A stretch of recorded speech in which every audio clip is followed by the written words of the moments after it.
کیا آپ کے ذہن میں ہمارے انبیاء نبیوں کے قصے سن کر کبھی ذہن میں یہ خیال آیا ہے کہ کیوں ان کی چھوٹی سی غلطی یا خطا پر ان کی فوراً پکڑ ہو جاتی تھی؟ جیسے ہم نے کئی واقعات پڑھے ہیں، سنے ہیں، حضرت یونس علیہ السلام کا واقعہ، حضرت عزیر کا واقعہ، اس طرح کئی اور واقعات قرآن میں بیان کیے جا چکے ہیں۔ جیسے حضرت یونس علیہ السلام کا اللہ کے حکم کا انتظار کیے بغیر اپنی قوم کو چھوڑ کر نکل جانا، حضرت سلیمان کا انشاءاللہ کہنا بھول جانا، حضرت عزیر کا ویران بستی دیکھ کر دل میں حیرانی کہ یہ کس طرح آباد ہوگی، معاذاللہ ان کا یہ تجسس اللہ تعالیٰ کی شان پر شک کے لیے نہیں تھا بلکہ ایسے ہی ایک فطری عمل۔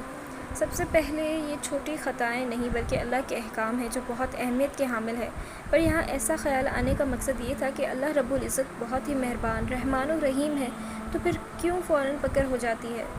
تو سب سے پہلی بات، نبی یا انبیاء علیہ السلام جن مقام پر فائز ہیں ان کی شان کے مطابق یہ معاملات پیش آتے ہیں، اور دوسری اہم بات، ان کی زندگی یا ان کے طور طریقے ہماری رہنمائی، گائیڈنس کے لیے ہے، تو اس لیے ان کی اصلاح لازم ہے تاکہ امت کو پیغام ملے۔ ان سب واقعات کے ذریعے ہمیں پیغام ملتا ہے کہ ہمیں کس طرح اور کیسے اپنی زندگی گزارنی چاہیے، کن طریقوں کو فالو کرنا چاہیے اور کن سے بچنا چاہیے۔ نبی کی زندگی ہمارے لیے مکمل گائیڈنس ہے۔ یہ تو بات ہو گئی اعلیٰ ہستیوں کی، اب بات آتی ہے ہم جیسے عام لوگوں کی۔ اب یہاں بات آتی ہے علم کی، دینی علم کی۔ ہم میں سے جسے جتنا زیادہ علم ہوگا اس کے ساتھ ویسا معاملہ ہوگا۔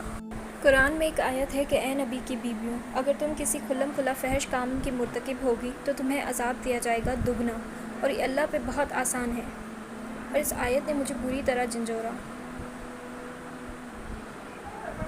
کیونکہ وہ عام لوگوں کو دین سے زیادہ جانتی تھی۔ انہوں نے اللہ کے نبی صلی اللہ علیہ وآلہ وسلم کو اور قرآن کو زیادہ قریب سے دیکھا تھا، یعنی ایسا شخص جس کو قرآن، سنت اور اللہ کے اوصاف کی عام آدمی سے زیادہ پہچان ہو، اس کا امتحان زیادہ مشکل ہے۔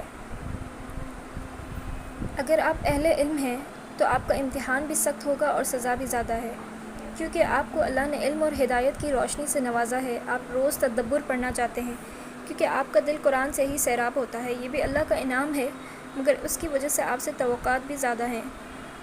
اگر آپ ایسا سوچتے ہیں کہ سب ہی ایسا کرتے تو ایسا نہ سوچیں، آپ میں اور سب میں فرق ہے۔ آپ کو سب سے زیادہ ہدایت ملی ہے، آپ کی سزا بھی زیادہ ہوگی، اس لیے اس بری عادت سے لڑیں، اس سے نکلنے کی کوشش کریں۔ اس عادت سے لڑنا ہے جس دن آپ نے یہ سوچ کے خود کو ڈھیلا چھوڑ دیا نا کہ بس نہیں چھوٹتی مجھ سے یہ عادت، اس دن سے سزا شروع ہوگی، اور پہلی سزا یہی ہے کہ انسان بری عادتوں سے لڑنا چھوڑ دے۔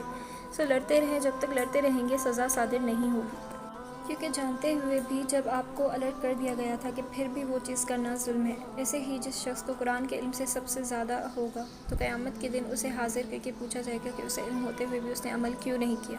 جب تک ہماری زندگی ہمارے پاس مہلت ہے، قرآن میں فرمان ہے، اے سننے والے، برائی کو بھلائی سے ٹال دے، یعنی غصے کو صبر سے، جہل کو علم سے، بدسلوکی کو عفو سے۔